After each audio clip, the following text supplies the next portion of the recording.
আমাদের প্রতিদিনের জীবনে অ্যালার্জি খুব পরিচিত একটি শব্দ, পরিচিত একটি সমস্যা, এবং আমরা সবাই জীবনের বিভিন্ন সময় কম বেশি অ্যালার্জিজনিত সমস্যায় ভুগে থাকি। অ্যালার্জি আসলে কি? অ্যালার্জি হচ্ছে আমাদের শরীরের অংশ নয়, এরকম কিছু বহিরাগত বিষয়ের প্রতি আমাদের শরীরের এক ধরনের প্রতিক্রিয়া, এটি হচ্ছে অ্যালার্জি। আমরা মনে করি যে বিভিন্ন ধরনের খাবারেই বোধহয় সবচেয়ে বেশি অ্যালার্জি হয়। আসলে সবচেয়ে বেশি অ্যালার্জি আমরা ফেস করে থাকি ডাস্ট বা পলেন, রেণু। খাবারের অ্যালার্জিতেও আমরা দেখা যায় সবসময় বেশি টার্গেট করে থাকি বেগুনের মতো একটি নিরীহ সবজিকে। তো বেগুনের কিন্তু অ্যালার্জি তৈরি করার ক্ষমতা খুবই কম। সকালবেলা ঘুম থেকে ওঠার পরে টানা 10টা-12টা হাঁচি দিচ্ছে, এগুলো কিন্তু হচ্ছে অ্যালার্জিক রাইনাইটিস। অ্যালার্জির কারণে তার হাঁচিটা হচ্ছে।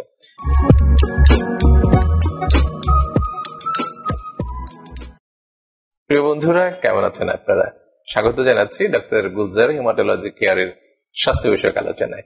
আমাদের প্রতিদিনের জীবনে অ্যালার্জি খুব পরিচিত একটি শব্দ, পরিচিত একটি সমস্যা, এবং আমরা সবাই জীবনের বিভিন্ন সময় কম বেশি অ্যালার্জিজনিত সমস্যায় ভুগে থাকি। কারো কারো অ্যালার্জি খুব তাৎক্ষণিক বা অল্প সময়ের জন্য হয়, কারো কারো ক্ষেত্রে এটি একটি নিয়মিত সমস্যায় দেখা দেয়। অ্যালার্জি আসলে কি? অ্যালার্জি হচ্ছে আমাদের শরীরের অংশ নয়, এরকম কিছু বহিরাগত বিষয়ের প্রতি আমাদের শরীরের এক ধরনের প্রতিক্রিয়া, এটি হচ্ছে অ্যালার্জি।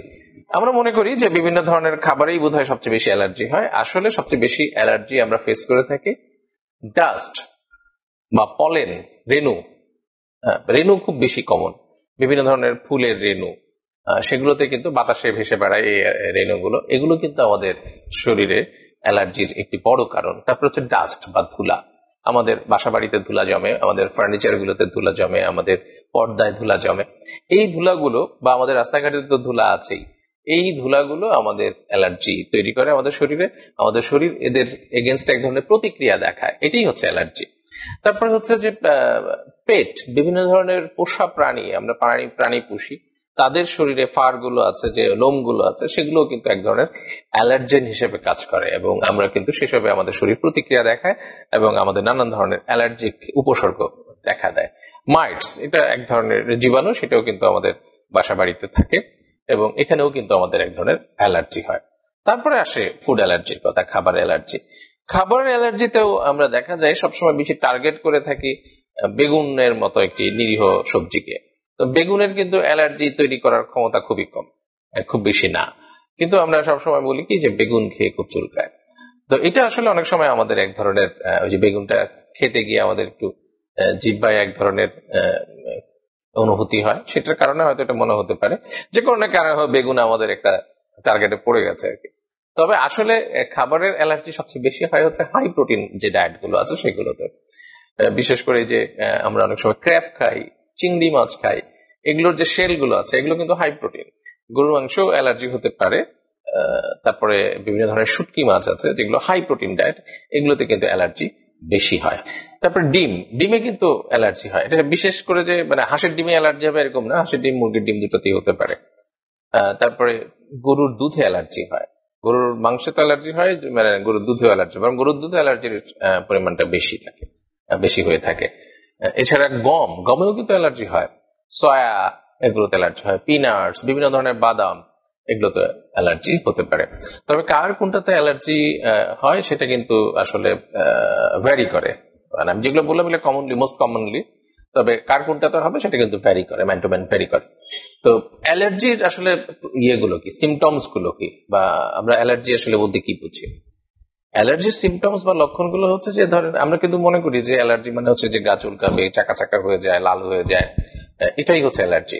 কিন্তু শুধু এটাই না, কিন্তু এছাড়াও আরো অ্যালার্জির আরো কিছু উপসর্গ আছে বা লক্ষণ আছে যেগুলো হচ্ছে আসলে অ্যালার্জি, কিন্তু আমরা বুঝি না, যে আমরা মনে করি যে এটা অ্যালার্জি না। অনেকের কিন্তু অ্যালার্জিক রাইনাইটিস বা সর্দি হয়, হাঁচি হচ্ছে একটার পর একটা হাঁচি, সকালবেলা ঘুম থেকে ওঠার পরে টানা 10টা-12টা হাঁচি দিচ্ছে, এগুলো কিন্তু হচ্ছে অ্যালার্জিক রাইনাইটিস। অ্যালার্জির কারণে তার হাঁচিটা হচ্ছে। এবং এগুলো বেশিরভাগ ক্ষেত্রে কিন্তু এই যে ডাস্ট বা ধুলা, পলেন, পেটস বা পোষা প্রাণী, এগুলো থেকে কিন্তু সবচেয়ে বেশি হয়। এছাড়াও চোখ লাল হয়ে যাওয়া, দেখা যায় যে অ্যালার্জিক কনজাংটিভাইটিস হয়, একদম চোখ লাল হয়ে যাচ্ছে, চুলকাচ্ছে, সেগুলো হচ্ছে নাক, মুখ, চোখ ফুলে যাচ্ছে, এটাও কিন্তু অ্যালার্জির একটি লক্ষণ। শ্বাসকষ্ট হতে থাকে। আমরা যে অ্যাজমা বলি, যেটাকে ব্রঙ্কিয়াল অ্যাজমা, এটাও কিন্তু একটা অ্যালার্জিক ফিচার। আমাদের শ্বাসযন্ত্র যখন তার আমাদের শরীরের বাইরের কিছু এজেন্টস, যেগুলো নাম বললাম, যে ধুলার কথা বললাম, পলেনের কথা বললাম বা রেণুর কথা বললাম, এগুলোতে যখন রিয়েক্ট করে বা ঠান্ডাতে যখন রিয়েক্ট করে তখন কিন্তু শ্বাসকষ্ট হয়। অর্থাৎ এই যে অ্যাজমা বা শ্বাসকষ্ট কিন্তু আসলে শ্বাসনালীর অ্যালার্জি। এছাড়াও দীর্ঘদিনের খুসখুসে কাশি, ড্রাই কফ, এগুলোও কিন্তু অ্যালার্জির লক্ষণ। কফ ভেরিয়েন্ট অ্যাজমাই এক ধরনের অসুখ আছে, যেখানে তেমন কোনো শ্বাসকষ্ট হয় না কিন্তু রোগী কাশতে থাকে। তো অ্যালার্জিতে আমরা আজকাল বিভিন্ন ধরনের ওষুধ ব্যবহার করে থাকি। মুখে খাওয়ার ওষুধ ব্যবহার করে থাকি, অ্যান্টিহিস্টামিন জাতীয় ওষুধগুলো আমরা খাই। তারপরে হচ্ছে যে মন্টিলুকাস্ট জাতীয় কিছু ওষুধ খাই, যেগুলো দীর্ঘমেয়াদে কাজ করে। অ্যান্টিহিস্টামিন যেগুলো খাই সেগুলো আসলে আমাদের তাৎক্ষণিক উপকার পাওয়ার জন্য, যে আমার হঠাৎ করে সর্দি হচ্ছে, হাঁচি হচ্ছে, সেখান থেকে রক্ষা পাওয়ার জন্য আমরা অ্যান্টিহিস্টামিন জাতীয় ওষুধগুলো খাই। আর মন্টিলুকাস্ট গ্রুপের যে ওষুধ, এই ওষুধগুলো হচ্ছে যে আমাদেরকে দীর্ঘমেয়াদে আমাদের মাস্ট সেলগুলো, যে অ্যালার্জিতে রিয়েক্ট করে যে সেলগুলো, সেই মাস্ট সেলগুলোকে স্টেবিলাইজ বা সেগুলোকে স্থির রাখার জন্য বা সেগুলোকে ধরে রাখার জন্য আমরা এই ওষুধগুলো দীর্ঘমেয়াদে খেতে হয়। এছাড়াও আজকাল বেশ কিছু ভ্যাকসিন বা মনোক্লোনাল অ্যান্টিবডি বেরিয়েছে, এটাকে ইমিউনোথেরাপিও বলে, যেগুলো অ্যালার্জি ভ্যাকসিন হিসেবে কাজ করে, বা আমরা বলি অ্যালার্জির ভ্যাকসিন এদেরকে। তো এই ওষুধগুলো কিন্তু যাদের খুব অ্যালার্জির সমস্যা আছে, এই যে উপরে যে উপসর্গগুলো বললাম, এগুলো দীর্ঘদিন ধরে আছে এবং তাদের স্বাভাবিক জীবনকে ব্যাহত করছে, তাদের ক্ষেত্রে আমরা এই ওষুধগুলো ব্যবহার করে থাকি। আমরা অ্যালার্জি কিভাবে বুঝবো বা কি টেস্ট আছে অ্যালার্জি? নানান ভাবে আমরা অ্যালার্জির টেস্ট করে থাকি। রক্তে বিভিন্ন ধরনের উপাদান আমরা দেখি। অ্যালার্জি অ্যান্টিবডি বলে একটা অ্যান্টিবডি আছে, সিরাম আইজিই। এটা দেখলে আমরা বুঝতে পারি যাদের অ্যালার্জিক রিয়াকশন বেশি বডিতে, তাদের সিরাম আইজির মাত্রাটা বেশি থাকে। তাছাড়াও আমরা ইসোনোফিল কাউন্টটা দেখি। এটা হলো শরীর যখন অ্যালার্জিতে প্রতিক্রিয়া দেখায় তখন রক্তে এটি বেড়ে যায়। এছাড়াও স্পেসিফিক কিছু পরীক্ষা আছে, scratch test, challenge test, specific IG test, এগুলো রক্তের পরীক্ষা। তো এগুলো কিন্তু আসলে আমরা দেখে বুঝতে পারি যে ঠিক একজন মানুষের শরীরে কোন এজেন্টে, তার কি আসলে ডাস্টে, বিশেষ কোনো ওষুধে বা ইয়েতে তার অ্যালার্জি, কোন খাবার অ্যালার্জি, এটা আমরা নির্দিষ্ট করে বলতে পারি এবং একদম তালিকা করে দিতে পারি যে আপনার এই বিষয়গুলোতে আপনার অ্যালার্জি আছে, আপনি এগুলো থেকে দূরে থাকবেন।